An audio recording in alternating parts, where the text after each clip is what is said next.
All right, so wonderful. So thank you guys for attending tonight. Our workshop is about building a strong financial future. And this was hosted by our agency, Consumer Credit Counseling Service of Rochester, and it was organized by the Parma Public Library. So today we are going to talk about, oops, this is not the one, that's okay. We're going to talk about some strategies to kind of help us to stay on track with building our future, and maybe some things to think about when it comes to managing, developing that plan.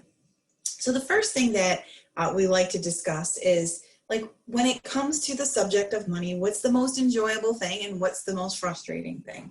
So just thinking about it, because when we're dealing with managing expenses, when we see ourselves reaching financial goals or progressing, definitely can be something that, you know, we can have a great sense of pride in and feel fantastic when we're managing it.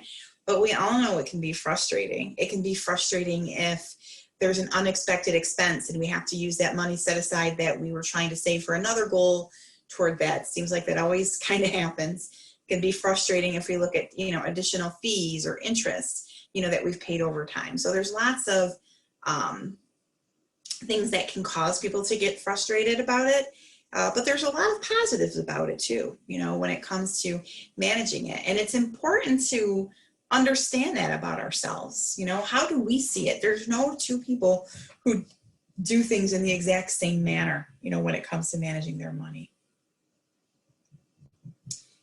Another thing to think about are how do I feel about a budget, right? Or creating one. I know everyone's in different stages and ages, and most people typically have some kind of a budget that they're following, but not everyone does. We might have people on here that are just establishing their financial life or their system, but a lot of times when we're doing workshops or meeting people, we do have some kind of a system, but it changes over time, or we want to make it work better for us, or we want to make some changes in our goals, right? So when we use the term budget, I think it's a really strategic plan to even reword it, more of a spending plan per se than an actual budget, because budget sounds like restrictions, right? Not a lot of room for fun, depending, right? But a plan is just, if I make any money, I don't care if it's $10 a month or if it's $10,000 a month, how is that money going to be utilized?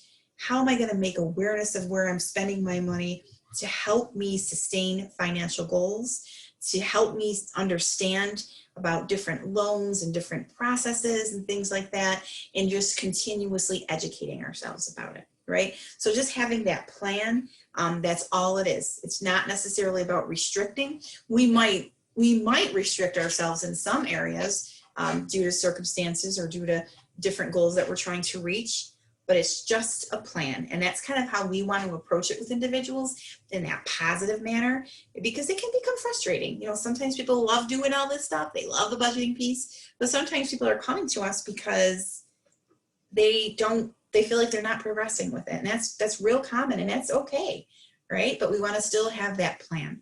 So being positive about it, walking into it in that regard. It takes discipline. So sometimes that's the hard part. Discipline is good, and it can be overwhelming, right? So whatever discipline we're trying to do. So maybe it's with health purposes, or, you know, staying healthy, active lifestyles. Maybe it's a career. But a lot of times it has to do, or the center of it all, is how we're managing our money. And having some discipline in conjunction with some awareness can really help us to reach those goals. So it does take discipline. It takes a plan, having that positive motivation behind there. And one thing that we're going to recommend is we're going to talk about the 7 steps of building that plan. And at the very beginning is creating motivation through creating our own financial goals. We all have them. Maybe we're trying to reach them, but there's something very real about writing them out, planning them out. If there's more than one person in our household, having a plan together and really envisioning yourself reaching those goals. How will it impact my family? How will it impact my health? How could it even impact my, my well-being, my career, and of course my financial life, right? So it does take some discipline. It takes direction. It takes purpose. And without having that goal is like not knowing where to begin. So let's talk a little bit.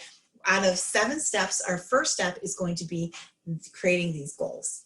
So let's talk about values. We know the definition of value, right? Well, yes, the basic definition, but let's rethink it. So values are things that are of utmost importance to us. And we all have different values. Some might, of course, have similar values in some regard, but it doesn't have to be the same as other people's. That's one thing I've seen. I feel like, okay, everyone has to buy a house or everyone has to buy a car. It really depends on your goals and what you're comfortable with. But considering those values, what's really important to me? What really creates that sense of security or happiness? Is it a sense of security? Is it thinking about, family goals? Is it my career? Is it friends? Is it health? I mean, what is it? Because 9 times out of 10, or maybe I might be as bold to say 10 times out of 10, there's some kind of financial planning or some financial awareness that can be conjoined with that, right? So when we're creating these goals, all I'm saying is create them of things that are very important to us. Maybe my goal is to become debt-free. I want to pay off my debt is it so I can set aside money for maybe save money to purchase a home, to give up myself that sense of security? What is the purpose behind it? That's all. So when we're saying creating a goal, I don't want to just make it boring and dry. Have some purpose behind it, have some motivation behind it, and see yourself progressing. Right? So it's important to kind of write those down, and you can do that anywhere. You can create your own sheet, your own form, and just write down like what's really important and what kind of a plan can I take to get there. Sometimes it's harder, sometimes there's a challenge with it and we can get frustrated if we feel like we don't have enough money or enough time, but that's where we have to take care of, that mental health and wellness, make ourselves aware. And maybe there is a situation, maybe there isn't enough money to manage it or manage the goals that we're trying to reach. But we have to figure out what can I do to slowly but surely overcome that. How we manage our money affects our values. Just having money isn't going to necessarily resolve things, but how we utilize our money and how it's being spent can really help us impact that. And it can also be training for if we do have funds that are coming in. I do get a larger tax return or an unexpected gift or something like that. How can I manage it? Do you know how many times, and maybe we've done it, people have gotten an abundance of funds, maybe not, huge amount, but maybe say someone got $5,000 to $10,000. I mean, that's substantial, but you know how easy it is to just spend it on stuff that we didn't realize? That can really make us frustrated, right? When we could think about other things we could have done with that. If it's happened, it's happened. It happens to a lot of people. But one thing we want to keep on our forefront is that positivity, and really trying to move forward and overcome those frustrations. And I like to put this slide in because I don't want to make it seem like, everyone's in a different position. Everyone's in a different situation. Sometimes it can be resolved. Sometimes there's some challenges, and that's okay. But we need to start somewhere and push through. So when we're creating these goals, we have our utmost importance because we have our values. Now is the time to start tracking things. Now is the time to write it down and incorporate it with our monthly expenses. So if my goal was to save $1,200 in a year, I write that down. Why am I doing that? Is it for emergency expenses, which is the all but forgotten kind of savings? Is it to pay down debt? Is it to save for a vacation or a trip or, something fun to look forward to? Because that's all okay too. We just want to plan it out. So write it down and then figure out how much money you would need. So in my example, I said $1,200. And then when you want to achieve that goal, is it a year? I got to do that too, just to keep it easy. But if I want to save $1,200 over the course of the year, we have 12 months. So that means $100 per month. If I'm paid biweekly, that means $50 per pay period. If I'm paid every week, that means $25 per pay period. And then I want to work that expense in with my monthly budget to see if is it affordable? Do I have to, can I put more toward that goal? Can I put less toward that goal? And where does that stand? Like, where do I put it? Does it go into a bank account? You know, so that's really going to depend on what you're comfortable with, but that's just the breaking down of how to reach financial goals. Focus on the outcomes that you're going to receive. Paying bills on time is not necessarily a goal, but I mean, it is, I guess, if we're delinquent on things, but it's an outcome of a goal. You know, becoming debt-free might be the goal, but an outcome of becoming debt-free is maybe my credit score will increase. And maybe this is going to, you know, save me interest. I can get more opportunities for future lending, for other things that I want to attain. So focus on those outcomes. Envision yourself reaching those goals. Step 2 out of 7. Guess what? Find your bottom line. Usually people go right to this. This is the first thing they jump to, and they start to track their expenses and look at their income, which is definitely important, but we want to really vision what it is that we're trying to achieve and have a plan for it. So a monthly balance sheet is just an idea of your incoming versus your outgoing expenses, right? Looking at our bills, looking at our pay stubs, that could be helpful. And when it comes down to it, all it is basically saying, how much are my monthly expenses versus my income? I had it broken down, it just didn't save, but I'll just talk through it to where looking at your fixed expenses, those are things that stay the same every month, like your mortgage, your rent, your car loan, your student loans. Your flexible expenses, those are a little bit more challenging. We might have some room or some opportunity for reducing those if we need to make sure that all the expenses are being paid. But like things like groceries and transportation are definitely needs, and we may have some control over how much we're spending, but that can get away from us really quick. We can, most people spend way more on groceries than they realize, or transportation or gasoline or entertainment. Not that we're planning on doing that, it just kind of happens. So that's where we have to have that awareness, right? So looking at our income, our expenses, so we have fixed expenses, flexible expenses, and then, and I do have that, like a little example I can show you, and periodic. So things that might not be, we pay that we're not planning on. So that might be where it's smart to just set aside a little bit of money every pay period to cover those periodic expenses. Car repairs, home repairs, unexpected medical expenses, even gifts, you know, could be part of that, kind of it could be a planned type of thing, or any bill that's not due on a monthly basis. Maybe we're paying insurances once a year or taxes once a year, and that's where I'm just setting a little bit aside out of every pay period to cover those type of expenses. You might not know how much they're going to be, but you can kind of guesstimate, you know, what that expense may fall within, and then kind of go from there. So here's just a real basic budget. This is, I keep it basic for my own purposes, just so I can clearly explain. You start with your income, and then you list your expenses, fixed and flexible.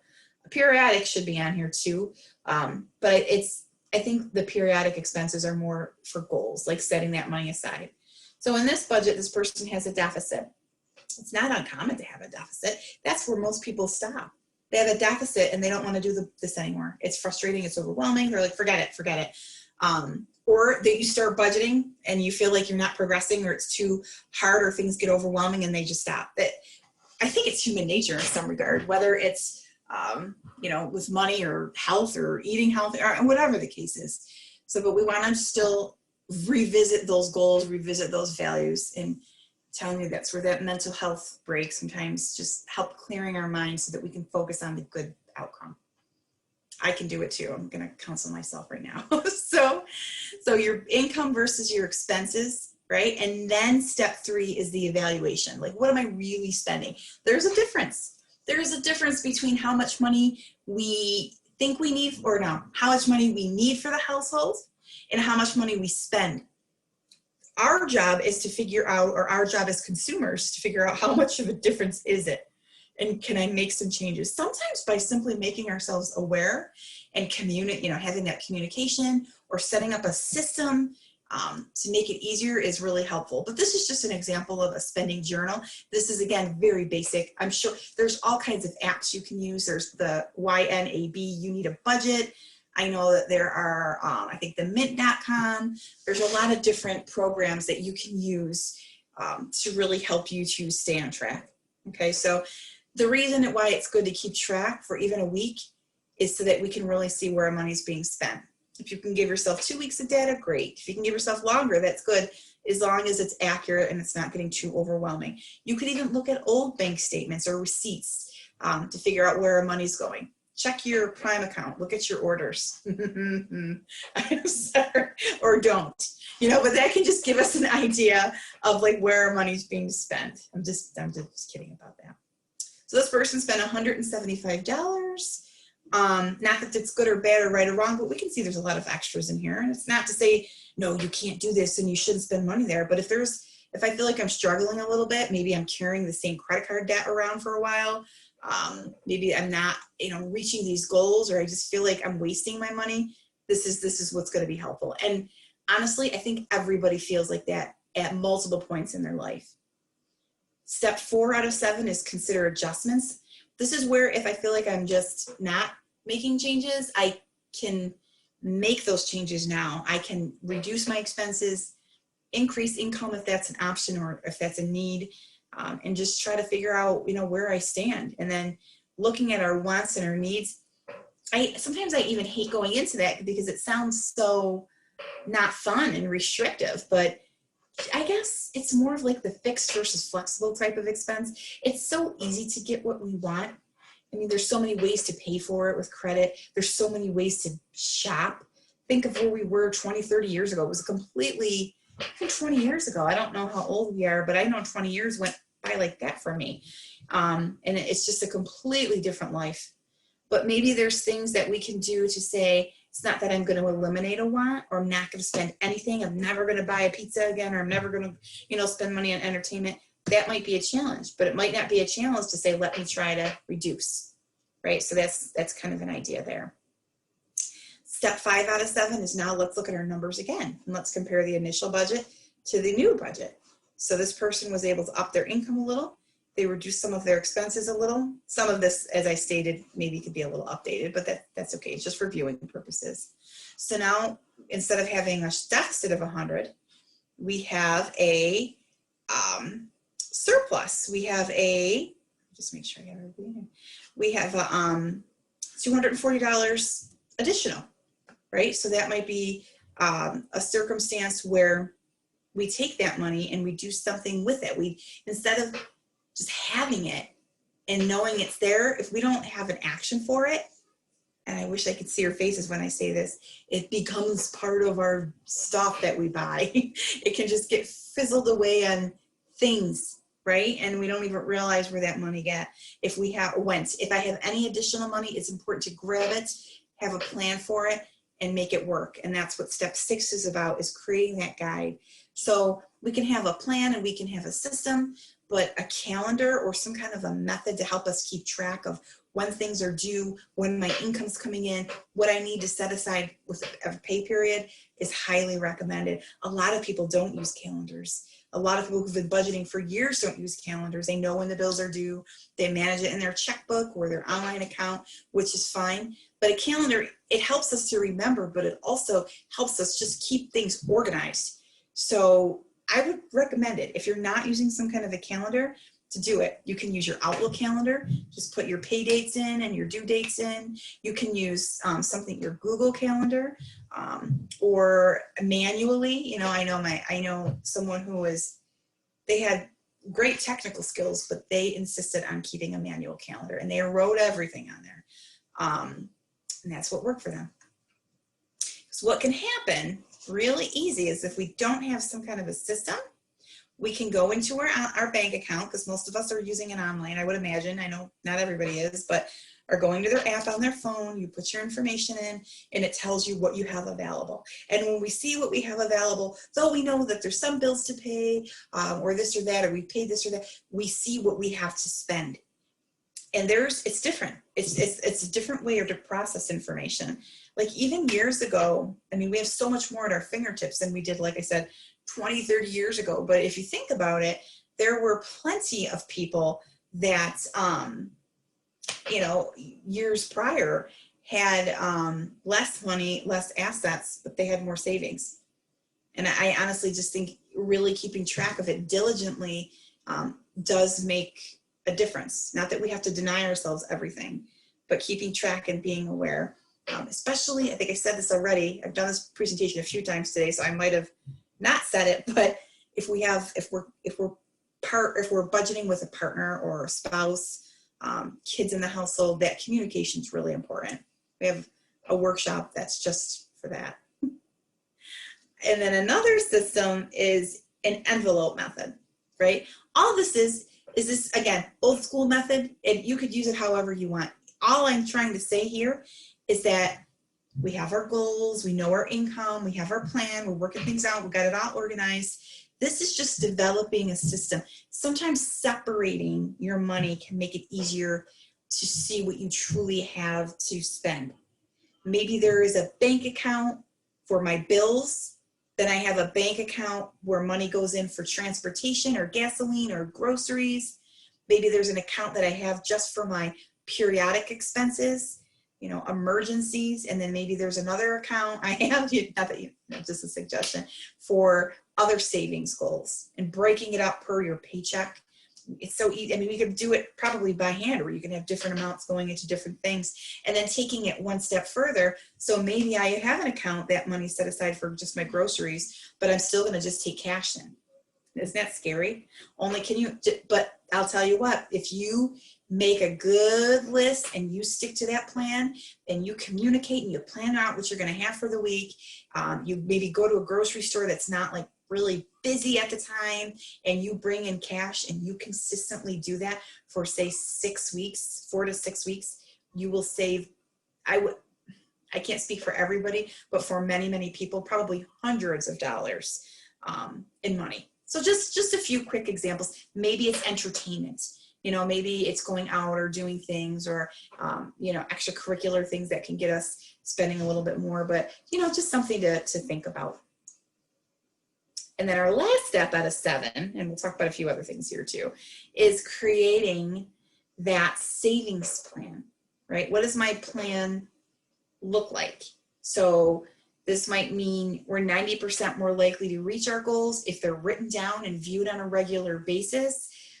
We want to make them more than a wish and have that timeline that empowers us to take action. So it's just something to kind of think about. Maybe we want to save for emergencies, or for $1,000 a day. If we break it down, if you save $3 a day, or didn't spend $3 a day on something, you can reach saving more than $1,000 over the course of a year. How much is $3? It's like nothing now. I mean, you can't even get a coffee for that, or some, in some regard, right? So just trying to figure out your plan. And then our step here is, have your system, like have your plan. If I do have additional money, what am I going to do with it? Like, do I have certain goals I'm trying to achieve? Paying off debt, purchasing a home, what is it that I'm trying to obtain? Okay, so at this point, and that's why I want to switch. I might switch to a different presentation because I have a little bit more information, but let's see if there's any questions. Is there any input that we have here so far? Any tips anybody has or utilizes?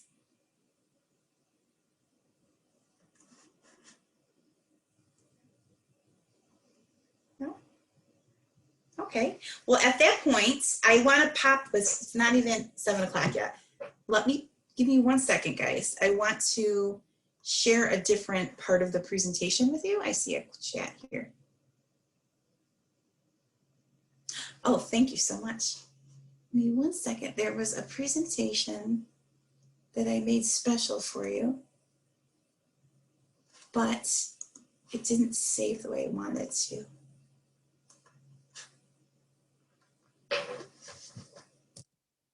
Give me 1 second here. I want to find out where that went.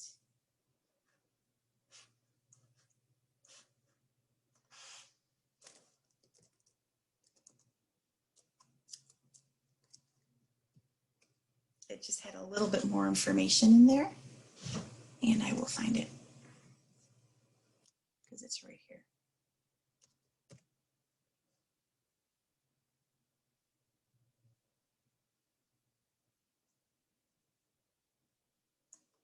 It's just in a different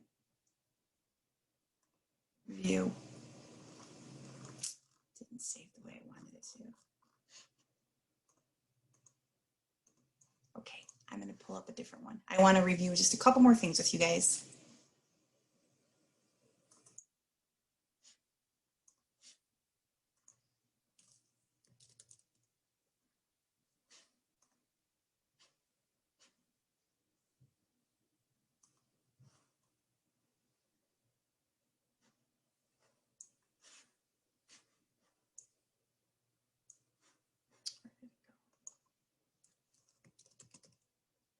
Financial goal setting.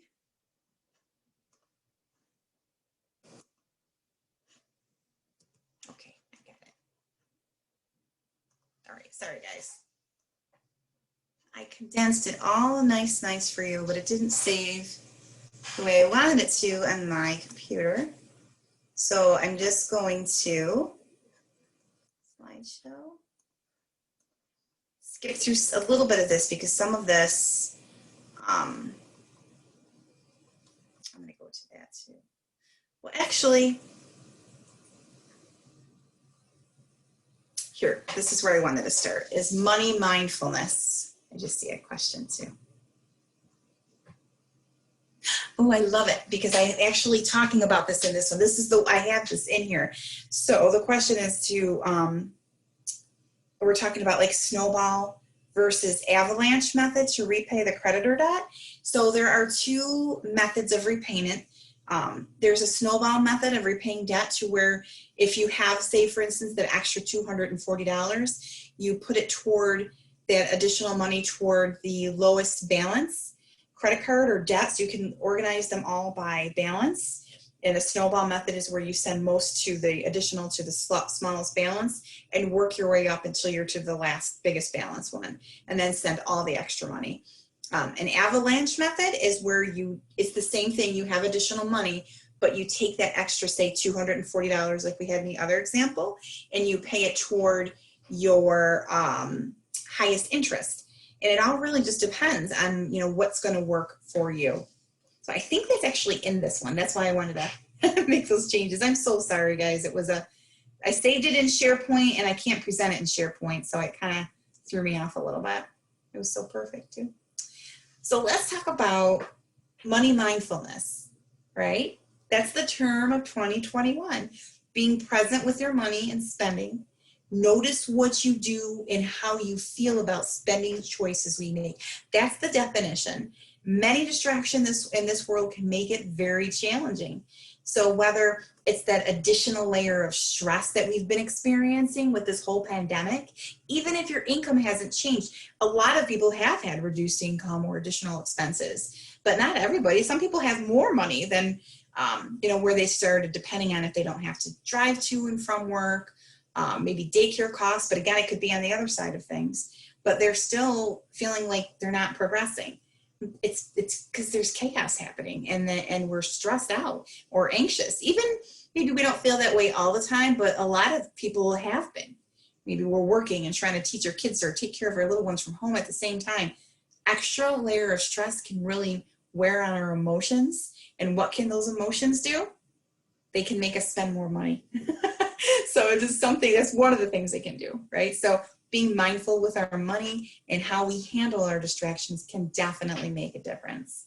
We talked about that positive mindset, but think about what's important to you. Envision yourself reaching those goals. And it's not about being perfect. It's about progressing.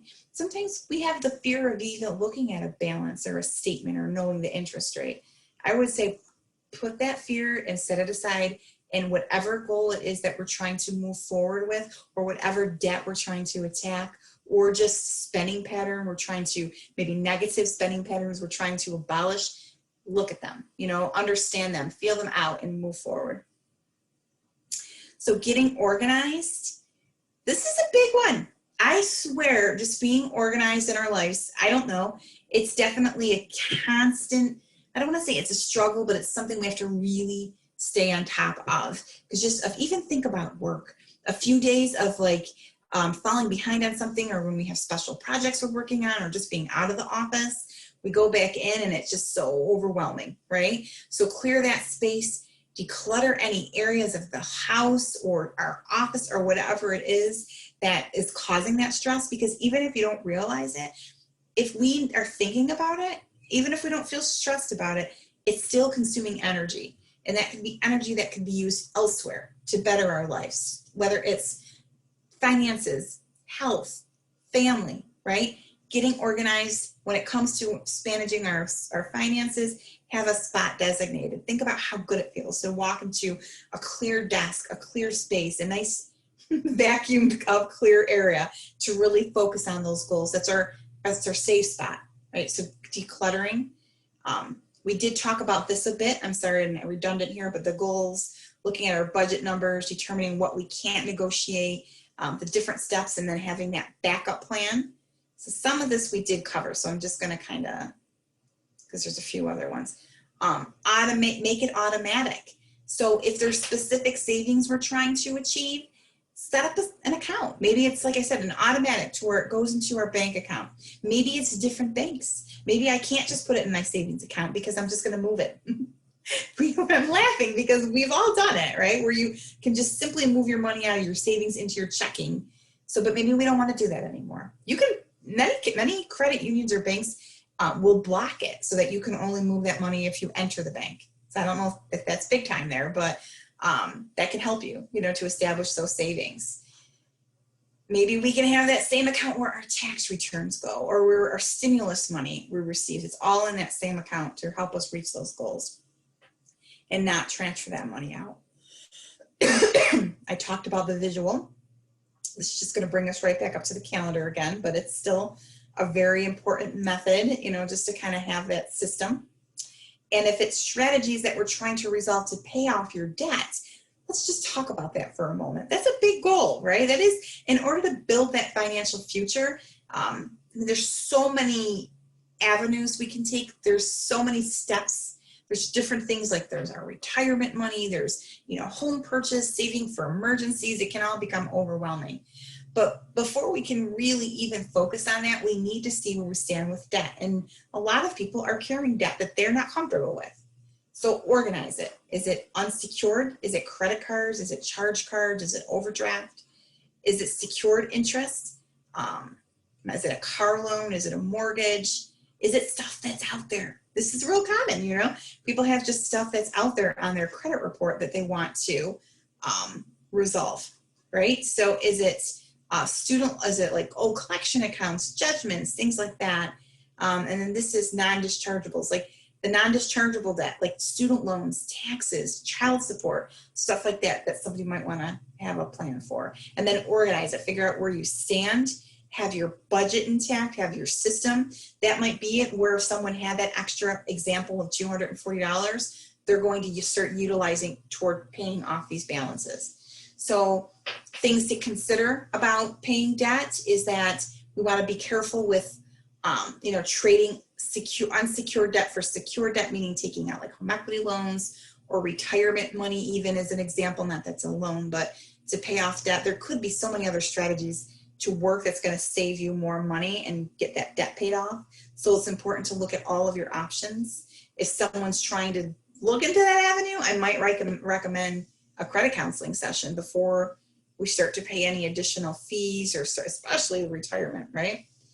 Balance transfers, it's not that when I say balance transfer, that means getting a lower interest rate credit card, moving all your debt there. That could be helpful, right? That could be helpful to get a lower interest rate. That's kind of our ultimate, that's a goal of ours, but the ultimate goal is paying off the debt. So if we've done that before, and say 2-3 years ago, and we're in that same position, it's not working. And it's very common not to work. So we want to really have a plan for that, right? And then this is, I'm glad you asked that. We have the Snowball Method of paying off your debt, where you list everything from the smallest to the largest, make your minimum payments on everybody except the smallest, and pay as much as possible until it's gone. And then once that balance is paid, you don't have to close out the account, but you don't want to use it. and then you get whatever you were sending plus their regular payment, and you keep moving along, and then repeat it. And then the Avalanche is same strategy as far as sending additional money. It's just your highest interest first, and then working your way up. It really depends on your debt. Some people, I've been in meetings where people argue over this. Which method is better? It depends on your profile. It depends on your interest rates. It depends on the type of debt you have. It depends on your goals. There is not one that's better than the other. It's whatever's going to work for that individual. All right. Credit report. You can pull your credit report at annualcreditreport.com. It's going to give you all 3 of your reports. If you choose to, we got Equifax, Experian, and TransUnion. And if someone is in need of that support, you know, there's always credit counseling, which can help you to consolidate your debts into one payment. When looking for support to do that, I would just recommend looking for a nonprofit type of agency and knowing the difference between settling a debt and a repayment plan. A repayment plan is where all of your debts are consolidated at a reduced interest rates at agreed upon terms. A debt settlement is more when you're trying to get lower balances, and usually it's paid off in one payment or whatnot. It's just important to know the difference, know the ramifications. Debt settlements usually can cause damage to a credit report. There's no guarantee that they're going to settle it, and then could be some tax ramifications as well. It's not that it's the worst thing in the world, but you want to make sure that you're looking at all your options before making any commitments. Right? So schedule a meeting with yourself to review your progress. Your process and your progress, I would say. Keep an eye on those statements. All of your statements, know where everything stands, know what I owe on this debt, where my bank account stands, about how much I have set aside toward retirement, in savings. And if I don't, when can I establish some kind of a plan? If there's any resources to help you do this, consumer credit counseling, the library, they have all kinds of things that we can look into on this. And keep a clear mind, keep everything decluttered, and make ourselves aware this year. Little expenses can add up and detract from reaching our goals. So with that, I will review, if people do need to get connected to our services or our help, a little bit about what we do, and then we'll open it up for questions too. Well, actually, any questions at this time?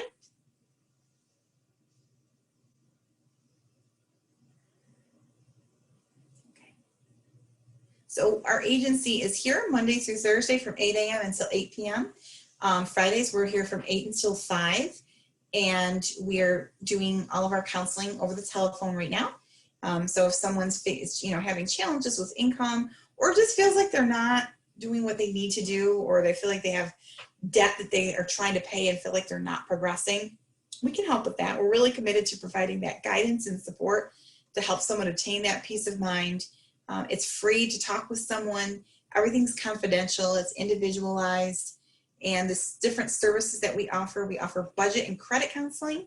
We also offer debt management programs to help you consolidate those bills. Financial empowerment counseling, which is an ongoing supportive type of counseling where someone could just, really have like a person. You have your counselor that you talk to every month to figure out how you can progress with reaching financial goals or overcoming obstacles that are causing barriers to progress in reaching those goals. We also offer first-time homebuyer education. So there are programs, and that just reminds me, we're doing other workshops here at Parma, but if you check our website too, we are offering a few different ones as well.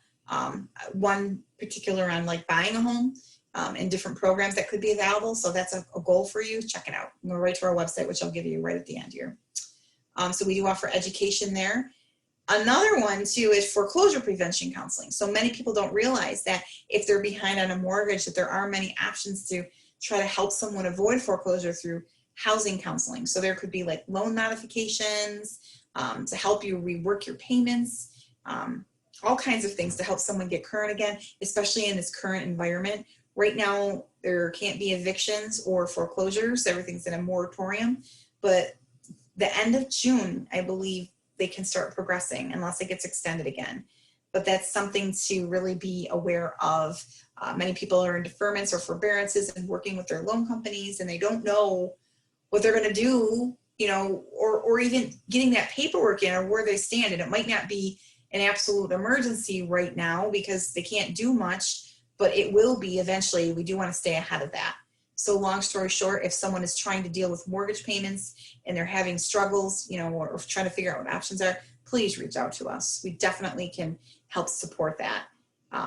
We also offer, like I said, reverse mortgage and bankruptcy counseling.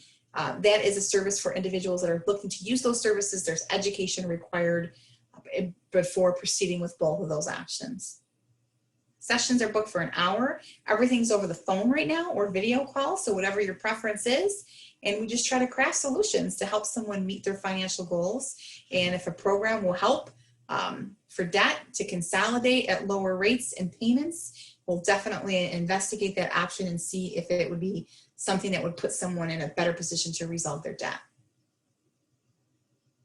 So here is our information on our program. Here's all of our contact information. So I do have an evaluation as well, so I can put that in the, it's just a link in the chat box. If we wouldn't mind taking a second to complete that, that would be very helpful. And it also gives you the opportunity to touch base with us if you need to, but you don't, of course, don't have to. And I'll put that in the chat box right now.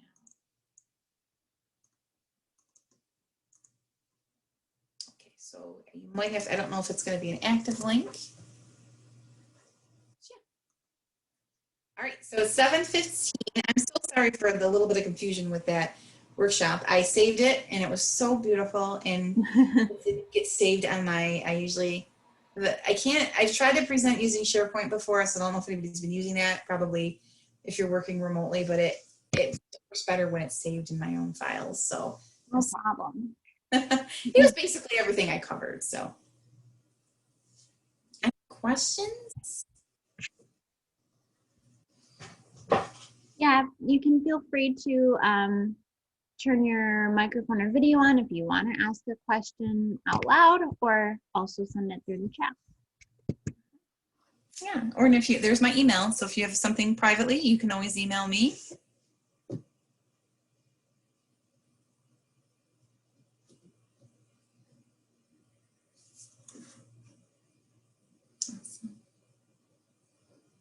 Okay.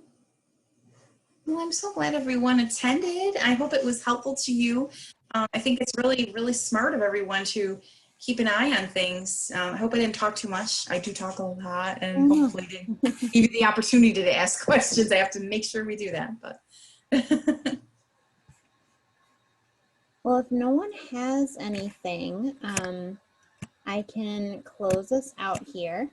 I will also follow up. So Andrea's link for their direct survey is there in the chat. And I can also follow up in an email with the library's event feedback form, just so I can have some feedback if we want to do something similar, or if this was helpful, improvements, things like that, to send to Andrea and for myself to look at also. wonderful. Yeah, so thank you very much for being here. I think a couple people are already signed up for our next event, which is in 2 weeks on the 27th. And that one is specifically for loans and student loans. Yeah. Yeah, that's what I thought. I thought it was this one tonight. I'm like, wait a minute, double check. So that's also on our event calendar if you are interested in that and haven't signed up already. And then in May, we have Andrea presenting a protecting your personal information event too. So that one, we were just talking, we're going to plan on doing in person, but I will have more information on that too. All right, everyone. Well, thank you so much, Grace, for setting this up. And if you have any questions, you feel free to reach out. And thank you for attending, and good luck to everyone. Thank you. All right, thank you. Have a great day. You too.